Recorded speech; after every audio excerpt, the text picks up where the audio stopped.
ফিলিপাইনে আঘাত হেনেছে শক্তিশালী 6.9 মাত্রার ভূমিকম্প। এতে নিহত হয় অন্তত 69 জন। সবচেয়ে বেশি ক্ষতির মুখে পড়েছে দেশটির বোগো শহর।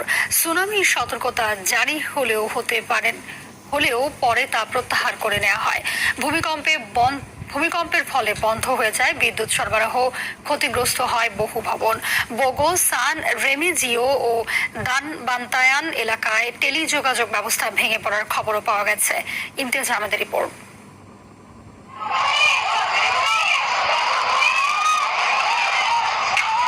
স্থানীয় সময় মঙ্গলবার রাত 10টার কিছু আগের মুহূর্ত এটি। এভাবেই কেঁপে ওঠে ফিলিপাইনের মধ্যাঞ্চল।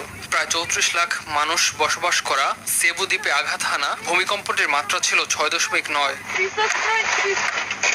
ভূমিকম্পে সবচেয়ে ক্ষতিগ্রস্ত সেবু দ্বীপের উত্তর প্রান্তে অবস্থিত বোগো শহর। ভূমিকম্পের পর সেখানে তৈরি হয় তীব্র খাদ্য ও পানি সংকট।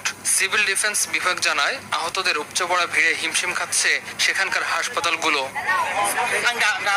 আহত হয়ে অনেক রোগী আসছে, ইতোমধ্যেই আমরা তাদের সামলাতে হিমশিম খাচ্ছি। নিহতের পরিবারের প্রতি শোক জানিয়ে দ্রুত সহায়তার আশ্বাস দিয়েছেন দেশের প্রেসিডেন্ট ফার্দিনান্দ মার্কোস জুনিয়র। মন্ত্রিসভার সদস্যরা সরাসরি ক্ষতিগ্রস্ত এলাকায় ত্রাণ কার্যক্রম পরিচালনা করছেন বলেও জানান তিনি। ভূমিকম্পে ক্ষতিগ্রস্ত হলেও চালু আছে দেশটির দ্বিতীয় বৃহত্তম মেকতান সেবু আন্তর্জাতিক বিমানবন্দরের কার্যক্রম। তবে আরেক ক্ষতিগ্রস্ত শহর সান রেমিজিওকে দুর্যোগ এলাকা হিসেবে ঘোষণা করা হয়। ভূমিকম্পের পর উপকূলীয় কিছু এলাকায় সমুদ্রের পানি সরে যেতে দেখা যায়। অনেকে ঘর ছেড়ে রাস্তায় বেরিয়ে আসেন। শত বছরের পুরনো একটি গির্জা সহ বহু ভবন ধসে পড়ে। আফটারশক হলেও সুনামির কোনো আশঙ্কা নেই বলে নিশ্চিত করেছে ভূমিকম্প পর্যবেক্ষণ সংস্থাগুলো। প্রশান্ত মহাসাগরীয় রিং অফ ফায়ার বা অগ্নিবলয়ে অবস্থিত ফিলিপাইনে প্রায়ই ভূমিকম্প আঘাত হানে। 2022 সালের জুলাই মাসে দেশটিতে আঘাত হানে 7 মাত্রার ভূমিকম্প।